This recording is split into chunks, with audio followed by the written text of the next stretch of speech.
Namaste, and welcome to our continuing series on the life divine with our beloved Ranga. We are in the chapter, The Aim of Life, 4 Theories of Existence. And we begin on page 693 with the sentence, "At this point, we must take a step farther." In this chapter, Sri Ranganath has first of all told us what his view of existence and the aim of life is. So he has told us that there is a supreme reality and it manifests in the universe in 3 stages. There is the transcendental, in which there is no creation at all. Only the divine exists, self-existent, all-sufficient by himself. No cosmos, no individual, nothing. The second is the cosmos. He expresses himself, he manifests himself in the cosmos. And the cosmos in turn manifests the individual. And all the 3 are real, but in a graded reality. The highest is the absolute real. As you keep coming down into manifestation, the reality becomes a little relative. It becomes less real. So when Sri Ranganath speaks about real reality and a relative reality, we can understand. There is a gradation. And all are real and true and have a value. But because of this gradation, there are many, many theories that come into existence. He says that each theory has got its own validity at its own level. It's not the full truth, but at its own level. Then he also says that the aim of existence is to realize the highest in the lowest. The divine must become openly manifest in the physical world. This is what he has told us. Now he is going to tell us that there are very many ways of looking at it. Basically, they can be broken down into 4 theories. So we will read the para and then he will expand on the theme. I have a question. Yeah. Is the supramental then totally real? Yes. The supramental is the supracosmic which allows the manifestation to take place. So if you don't go up to the supramental, the world remains unreal. Only if you go up to the supramental, you see that the world is real. Okay? So, at this point, we must take a step further and begin to regard the metaphysical truth we have so stated as a determinant, not only of our thought and inner movements, but of our life direction, a guide to a dynamic solution of our self-experience and world experience. So, self-experience, whatever you experience yourself, even you experience the divine within yourself, and the world experience, you experience the world as real, and you also experience the divine in the world. So, both the views. Our metaphysical knowledge, our view of the fundamental truth of the universe and the meaning of existence should naturally be the determinant of our whole conception of life and attitude to it. The aim of life, as we conceive it, must be structured on that basis. So what he's saying is, it's not enough to have just a intellectual idea of what your theory of existence is, but it must become real and applicable in life. Okay. Our metaphysical knowledge, our view of the fundamental truth of the universe and the meaning of existence should naturally be the determinant of our whole conception of life and attitude to it. Conception of life and attitude.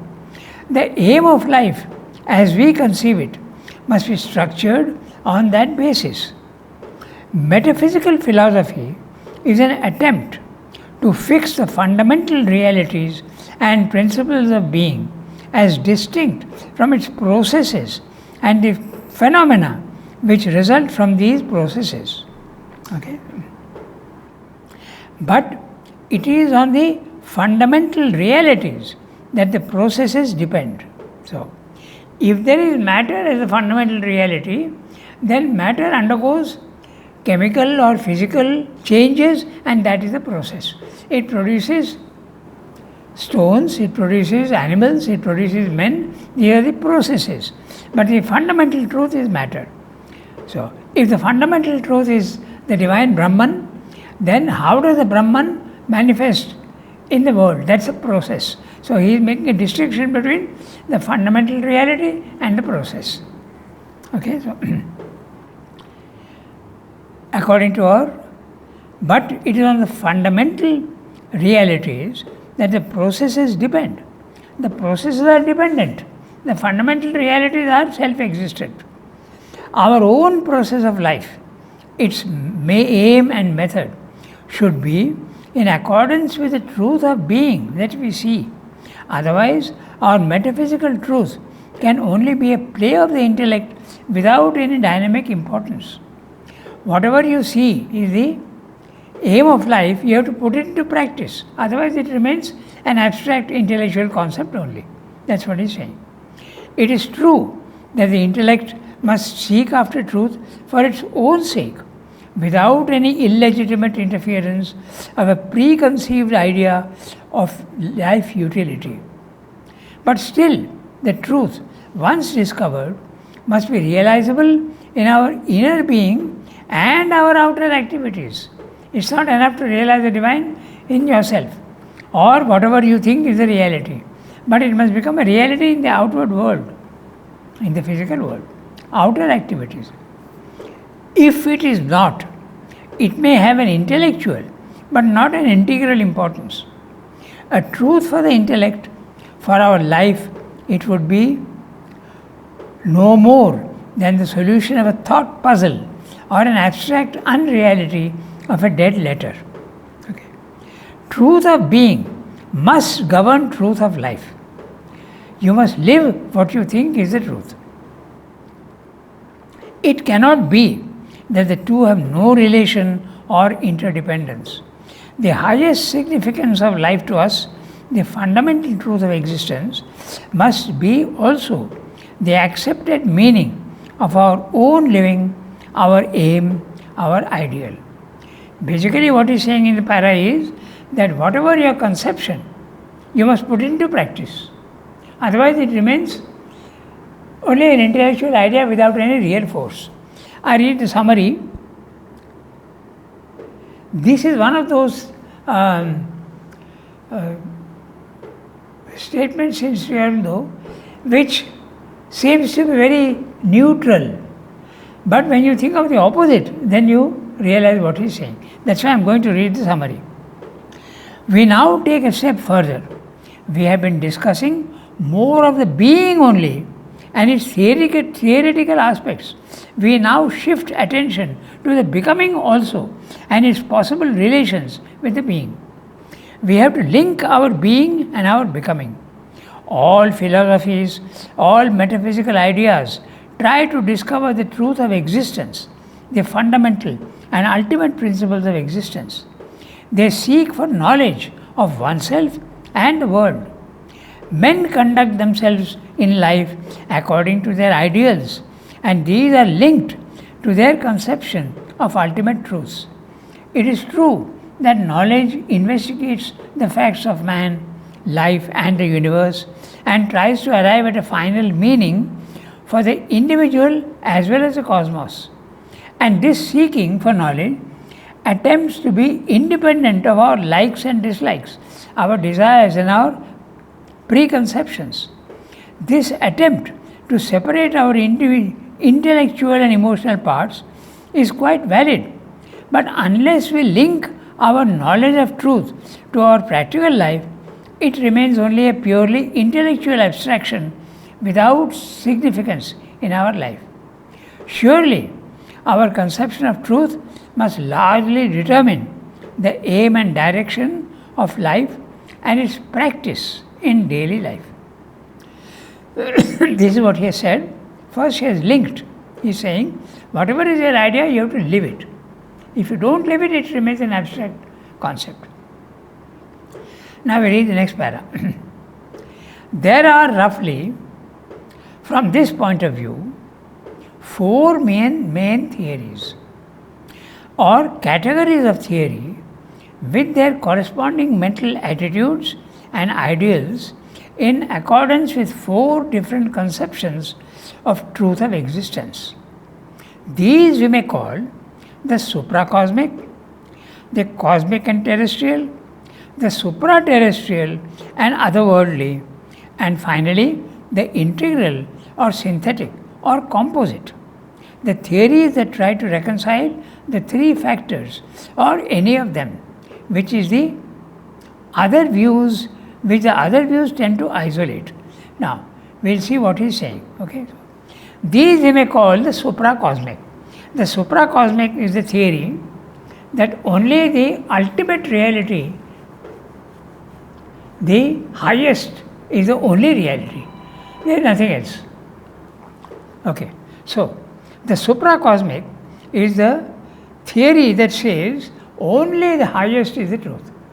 There is no manifestation, there is no individual soul, everything else is illusion. Example, Buddhism. Okay. The second one, the cosmic and terrestrial. The cosmic and terrestrial is the materialistic world. Materialism. Only the physical is true and the cosmos is true. There is nothing else which is true. The earth and the cosmic consciousness. Materialism. So, when you say that the Buddhistic theory wants only the highest, yes. but they don't accept God. They don't. That's not God. That's a nihil. For them it's a nirvana. It's a nirvana. It's an extinction of all your illusions and all your... So even God would be an illusion? There is no illusion at all. There is no God. Okay. There are many theories which are spiritual, but they don't accept God. Okay? God, when we speak of God, is a personal aspect of the divine. Yes. But the impersonal aspect is there. The impersonal aspect. You experience a force. You experience a peace. You experience infinity. You experience freedom. You experience ananda. You may experience power. But nobody is there. No God. That's Very clear. Thank you. Impersonal aspect of the divine. So, that cosmic and terrestrial is the materialistic view. That only the physical world and the cosmos is real, nothing else. The next one, the third one, the supra-terrestrial or otherworldly. The supra-terrestrial is the second level of existence. The first level is matter, the second level is the spiritual world, and the third level is the supramental or the absolute. So, this is the supra-terrestrial. In other words, the physical world is real to a certain extent and the spiritual world is real to a certain extent. This is usually the Indian idea. You have to escape from here and go there, and that's enough. But the world is real maybe, but in time and space. He will explain further. Then come to the fourth theory, the integral or synthetic or composite. The theories that try to reconcile the 3 factors or any 2 of them. So which is this 3 factors? The transcendental, the cosmic and the material, the individual. So, this synthetic view and the integral view or composite, he is giving 3 words. The integral view or the synthetic view or the composite view. Any 2 of them are real. Okay, so, which the other views tend to isolate. No, they are separate. But the integral view says the transcendent, the cosmic and the individual are all linked and all are real. The others say even if they are real, like the Vedantic theory, they are real, but they may not be really connected. If you want the divine, you have to go to the second level, the supra-terrestrial, but not the physical world. It is real, but the divine is not here permanently. There is imperfection. So, in this last category, the integral, the composite, and the synthetic.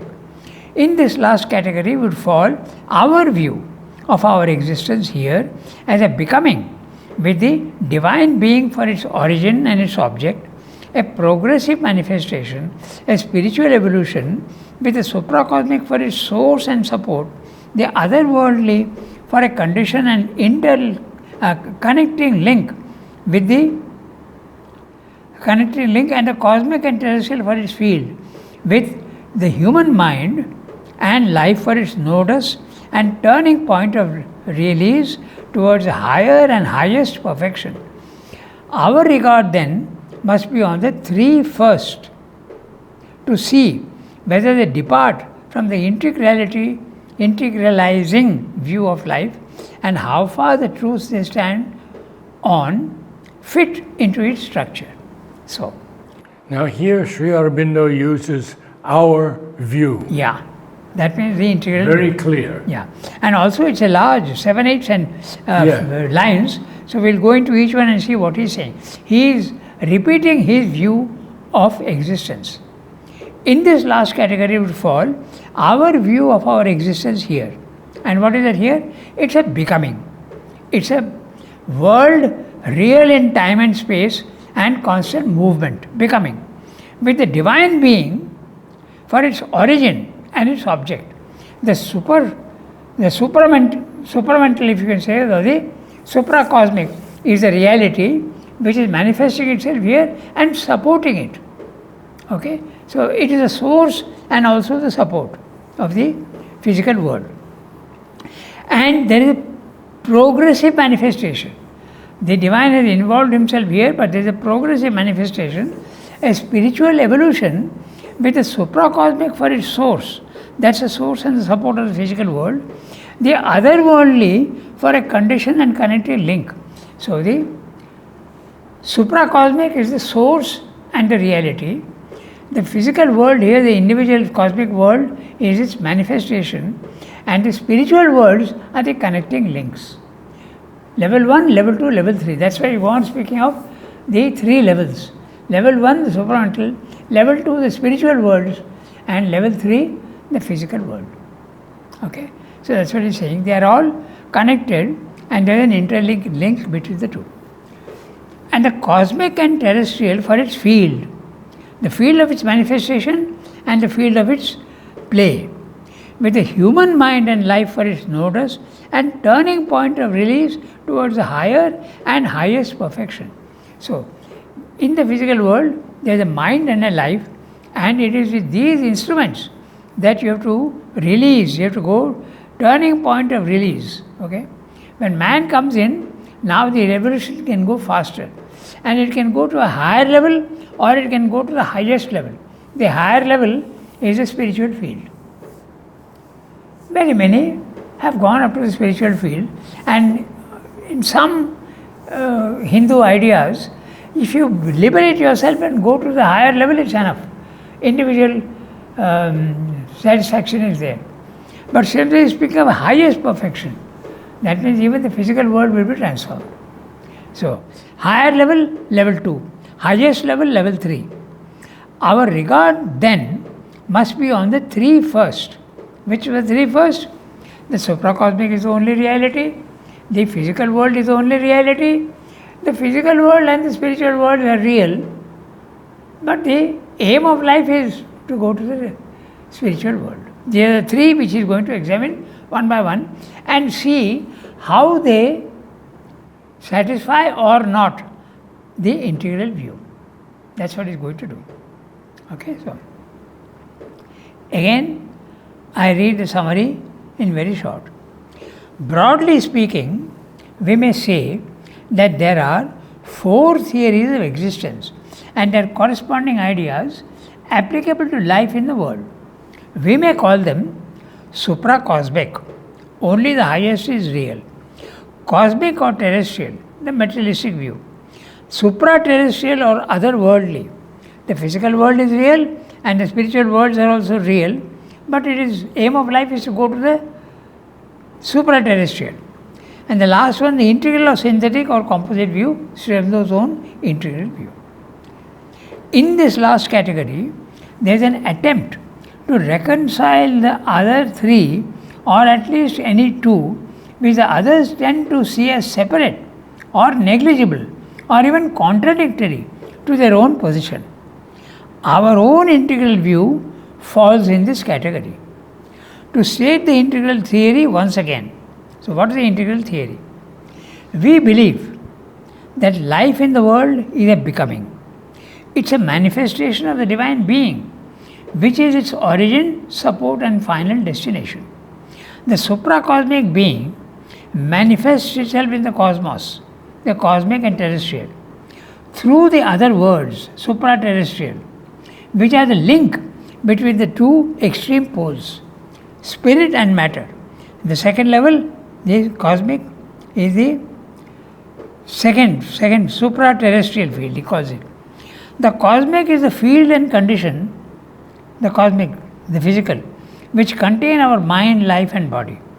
Man's arrival in the evolution is a crucial turning point in which the evolution becomes conscious through man. The evolution culminates in the becoming as perfect as the being. This is the aim, meaning and significance of life in the cosmos. This is Sri Aurobindo's view. Now we go to the third para. In the supracosmic view of things. So supracosmic, only the highest is real, the physical world is not real, there is nothing. No individuality, no physical world, all unreal. In the supracosmic view of things, the supreme reality is alone and entirely real. A certain illusoriness, a sense of the vanity of cosmic existence and individual being is a characteristic turn of this seeing of things. But it is not essential, not an indispensable adjunct to its main thought principle. In the extreme forms of its world vision, human existence has no real meaning. It's a mistake of the soul or a delirium of the will to live, an error or ignorance which somehow overcasts the absolute reality. The only true truth is a supracosmic, or in any case, the absolute. The Parabrahman is the origin and goal of all existence. All else is an interlude without any abiding significance. If so, it would follow that the one thing to be done, the one wise and needful way of our being, is to get away from all living, whether terrestrial or celestial. Okay. As soon as our inner evolution or some hidden law of the spirit makes that possible. True, the illusion is real to itself. When you are in the physical world, it's not an illusion, it's real to you. But when you go to the supra-terrestrial, you realize that it's an illusion. The vanity, I read a sentence again. True, the illusion is real to itself. The vanity pretends to be full of purpose. When you are in the physical world, you feel that yes, life has a purpose. It is laws and facts. They are only facts and not truths. Empirical and not real realities are binding on us so long as we rest in the error. So, when you think that the physical world is real, it is binding on you.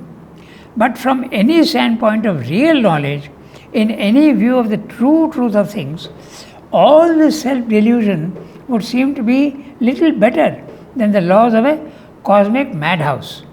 So long as we are mad and have to remain in the madhouse, we are perforce subject to its rules, and we must make, according to our temperament, the best or the worst of them.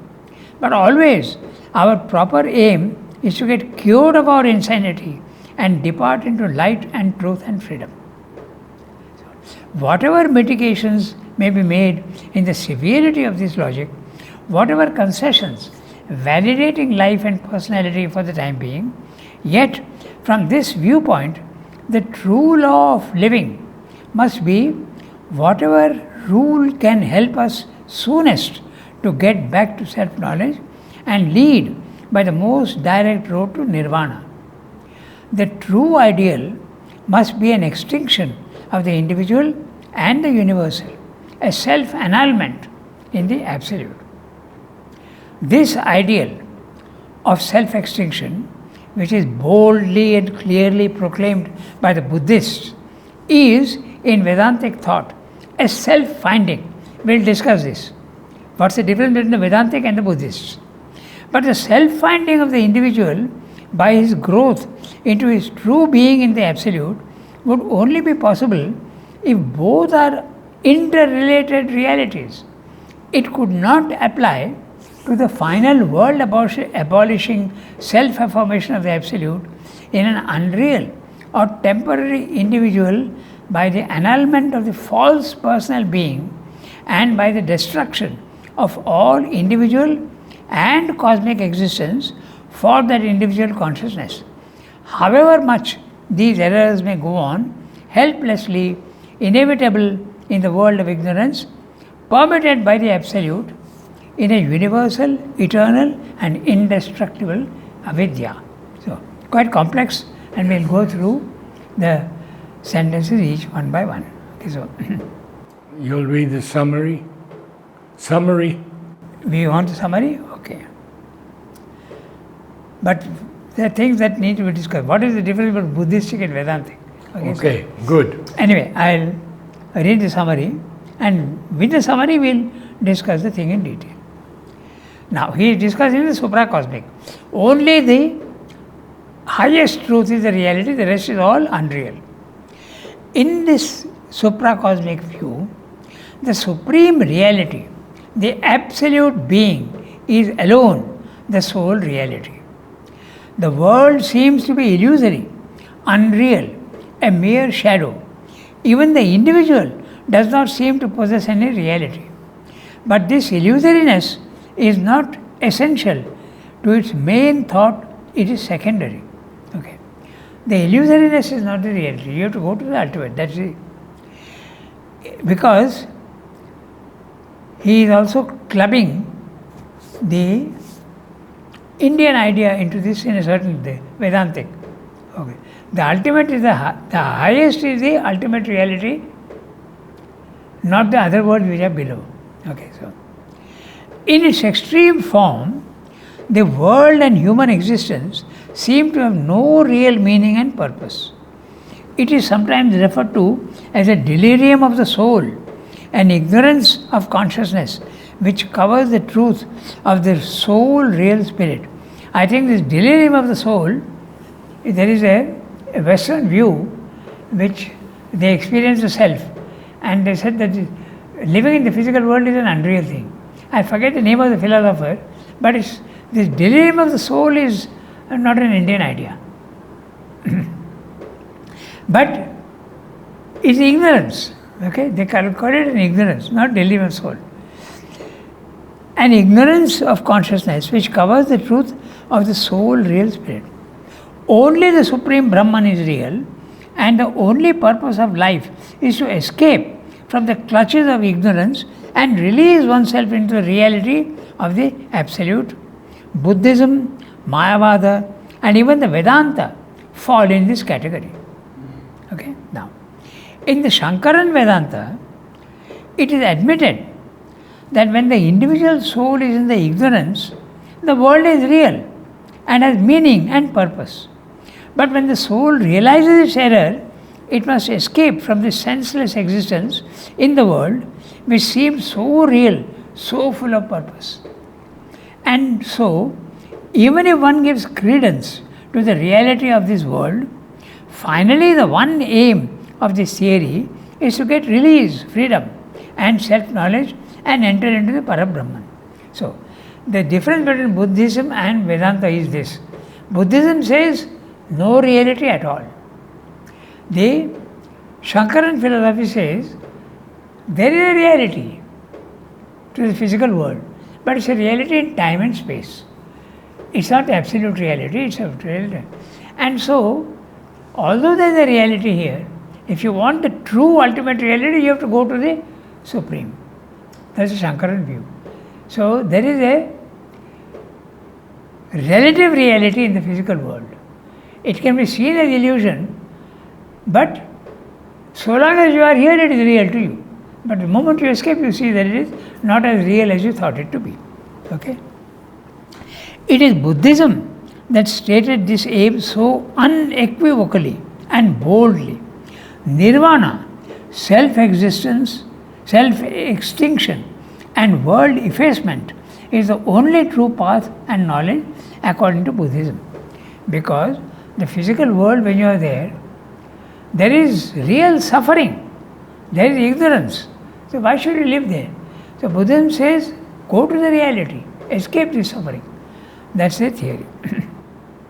Okay? Then, the same experience of Buddhistic nirvana is in the Vedanta, the self-finding, the return to knowledge of the soul. So in other words, there is a soul in Vedanta. Your soul is real, but it's in a field where it is in ignorance. The soul is real, it has to go and find out its reality. That's a self-finding. In the other one, it's a self-extinction. But here it is a self-finding. Oh, this is what I am. I am the infinite. I am real. So that's the difference between Vedanta and Buddhism. Okay. Probably that's one of the reasons why Buddhism was rejected completely in India. There are hardly any Buddhists in India. Very little. In other countries it is still there. Okay.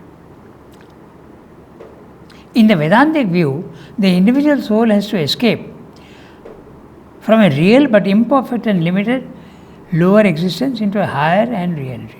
So that's what he has said in this para. Okay, so now we go to the next para. Now Srimad is discussing this supracosmic theory, Buddhism and Vedanta. But this idea of the total vanity of life is not altogether an inevitable consequence of the supracosmic theory of existence. In the Vedanta of the Upanishads, the becoming of Brahman is accepted as a reality. Okay? The becoming, the physical world is a reality. There is room, therefore, for a truth of the becoming. So, although it may be a relative truth, but there is a truth in the becoming. There is in that truth a right law of life, a permissible satisfaction of the hedonistic element in our being, its delight of temporal existence, an effective utilization of its practical energy, of the executive force of consciousness in it. But the truth and law of its temporal becoming, once fulfilled, the soul has to turn back to its final self-realization, for its natural highest fulfillment is a release, a liberation into its original being, its eternal self, its timeless reality. So, now, what he is saying is here corresponds to the Indian idea. There are 4 stages of life. The world is real. So, and there is a purpose also in it. You have to satisfy yourself. So, the first stage of life is brahmacharya, the student life. Then next is the grihastha. You have a right to enjoy and satisfy all your natural instincts. Okay, building a home, having a family, having a sexual satisfaction, earning money, all this is valid at its level, the grihastha. Once that is done, then you give it up and enter the vanaprastha. You retire from the world and think about the meaning of life. That's the third stage, vanaprastha. Then the last is liberation, sannyasa, give up everything. So, it is inclusive of everything.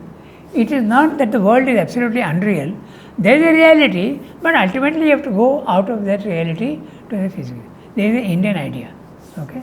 So, escape from the world is an idea which is very, very widespread in India. Even today, people say, the aim of my life is moksha, to get rid of the necessity of rebirth in the world. I don't want to be reborn. I don't want to be reborn in the world. Okay, so now he continues with the Vedantic theory. There is a circle of becoming starting from eternal being and ending in it. So this is what the Indian idea is. You have come from the Supreme, you have come here for experience, and once that experience is acquired and you realize that the reality is not here but there, you go back. Okay? So from the point of view of the Supreme as a personal or supra-personal reality, there is a temporary play, a game of becoming and living in the universe. Here evidently, there is no other significance of life than the will of the being to become, the will of consciousness and the urge of its force towards becoming, its delight of becoming. For the individual, when that is withdrawn from him or fulfilled in him and no longer active, the becoming ceases. But otherwise, the universe persists or always comes back into manifestation. Because the will to become is eternal and must be so, since it is the inherent will of an eternal existence. Now, we have this sentence, you have to understand what he's saying. If the reality is the only truth, then why do you come down here at all to the physical world? So, we're explaining that. He's saying that the highest truth is a manifestation, he has told us. It's a manifestation of the divine. The being manifests in the becoming. So it's an absolute necessity for the becoming. But in the becoming it is unreal and there is a relative value to life. You exhaust all the possibilities of living here and then you go back to where you came from. And then he's saying the game of becoming and living in the universe. Now very interesting. Why at all does it come? Because a circle of becoming starting from eternal being and ending in it, or from the point of view of the Supreme as a personal or supra-personal reality, there is a temporary play, a game of becoming and living in the universe. Now, look at this. Here evidently, there is no other significance of life than the will of the being to become. The divine wants to become, he wants to experience himself. He is one, but he wants to experience himself in the many. So it's inevitable that he will come down here. That's what Swami is saying. There is a meaning to it. Okay? The will of consciousness and the urge of its force towards becoming. The urge to manifest himself in different ways is there. That's why it happens. Okay, so then when that the will to live is no longer active, the becoming ceases. But otherwise the universe persists and always comes back into manifestation. Okay. So, for you, you go back, but there are cycles of manifestation and withdrawal. Pralaya, manifestation and withdrawal, manifestation and withdrawal. This is a continuous movement. Okay. So it may be said that one defect in this view of things is the absence of any fundamental reality of the individual. There is a relative reality to the individual, but it is not fundamental. Okay, that's what he's saying. There is the absence of any fundamental reality of the individual or any abiding value and significance of his natural or his spiritual activity. But in the integral view, the individual is not a temporary manifestation, as even in the Vedantic view. The Vedantic view, once you go there, you can disappear if you want. But in Srivada's philosophy, the individual has got a permanent reality. That's the difference. Okay? Each soul yes, has a permanent yes, reality. It has a. You have the choice to disappear into the infinite, but there is an absolute reality to the individual. Okay. So this defect he is discussing of things is the absence of any fundamental reality of the individual, of any abiding value and significance of his natural or his spiritual activity. So you can say that it's a defect, but you can reply again. So Srila is raising an objection and then replying to it himself. But it can be replied that this demand for a permanent personal significance, for a personal eternity, is an error of our ignorant surface consciousness. The individual is a temporary becoming of the being, and that is a quite sufficient value and significance. It may be added that in a pure or an absolute existence, there can be no values and no significances. Now, that's interesting.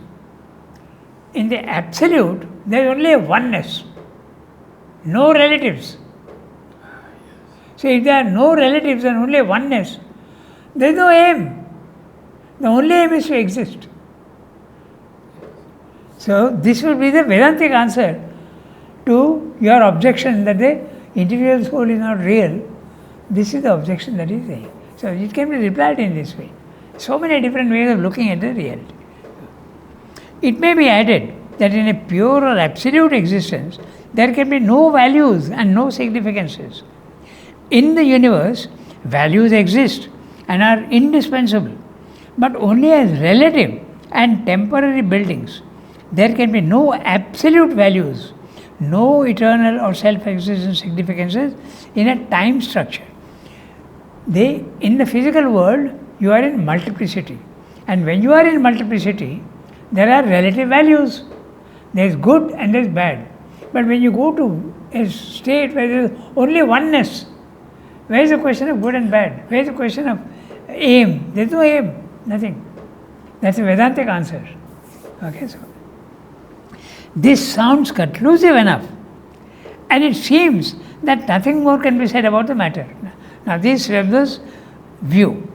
The earlier view, he said it could be considered that the individual is not real. Then the Vedantic view, now Srebda is giving his own view. Okay?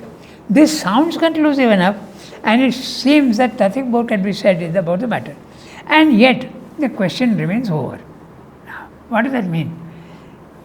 Are you satisfied that something is created and it has no value? Is that satisfying to you? Srebda is saying it's not. It is a lingering. Why at all did he create something which is not real? So this is what Srebda is saying. Okay? And yet the question remains over.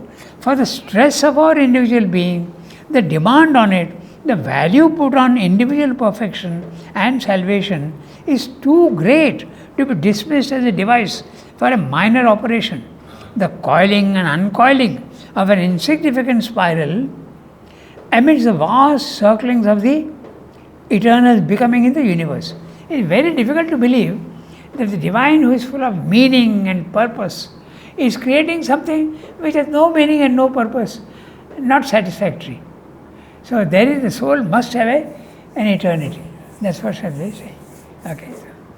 So now we have 6 minutes. Do you want to do a summary? Yeah, I'll do the summary. Good. Okay. Now, the supracosmic theory can be branched off into two directions. First, where the being and origin is real and the becoming is unreal and only to be escaped from. Okay, this is first. Secondly, the Vedantic theory. The first is the Buddhistic theory. Second, the Vedantic theory, where the becoming is not categorically condemned to be an unreal illusion and dismissed so violently as in the Buddhism. In the Upanishads, the being is the fundamental eternal reality. But the becoming, the universe, is also real, but as a practical, phenomenal, transient reality in time and space. The supreme truth is not in time and space, it is timeless and spaceless. In earthly life itself, there can be a right way of living, even a permitted enjoyment of the senses, though pure and not gross and perverse.